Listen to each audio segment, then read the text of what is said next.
scientist, super high IQ, really quite a brilliant man in this field. He was a geophysicist. But he was also the child of two very violent drunkards.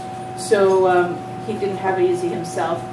And he didn't like to admit to not knowing something. So he would give an answer regardless of whether it was true or not, or whether he had any idea.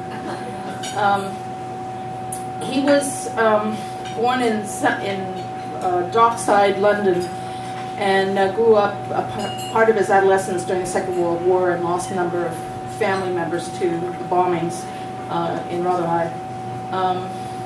And his mother was a Jew and lost a number of family in that war because of that also.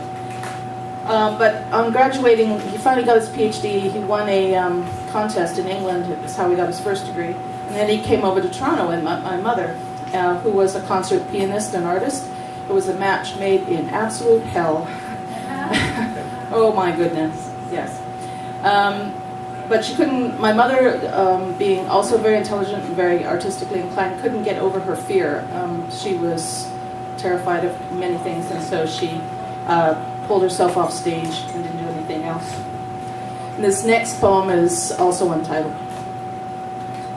In the basement, my mother's life lived on metal shelves, enclosed cardboard boxes, art, journals, sheet music, paint, broken piano strings, one shorn red braid. Upstairs, her husband's clothes, the children's toys.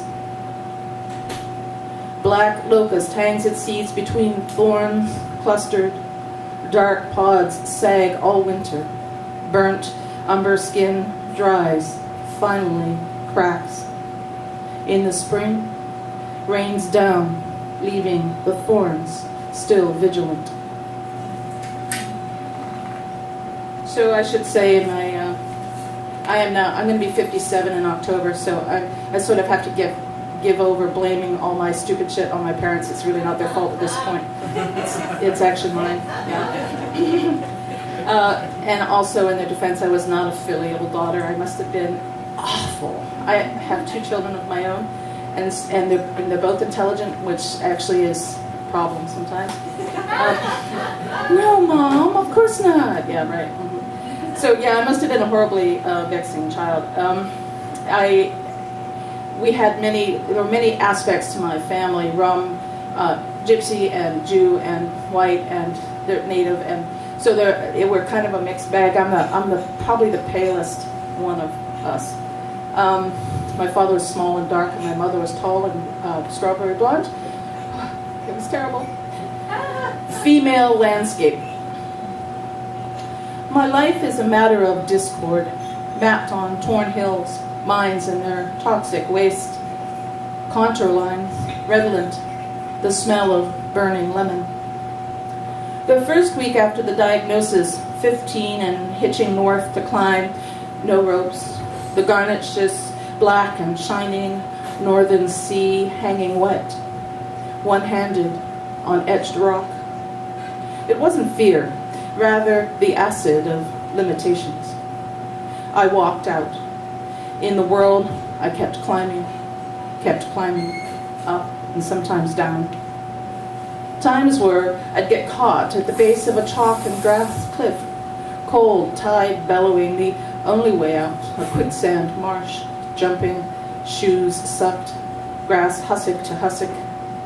After the gasping, flat along the cliffs, still, an hour to anywhere warm. Hoping comfort would wait obligingly.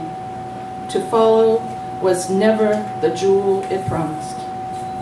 Like Mount Snowdon and the dense cloud lifting, a whole mountain had been underfoot. Following blind, the others disappeared, and all that was left, a narrow, soul-wide ridge leading away over a void so tall that the lakes far below looked to be hummingbird eggs. Vertigo, pathways, time to make way.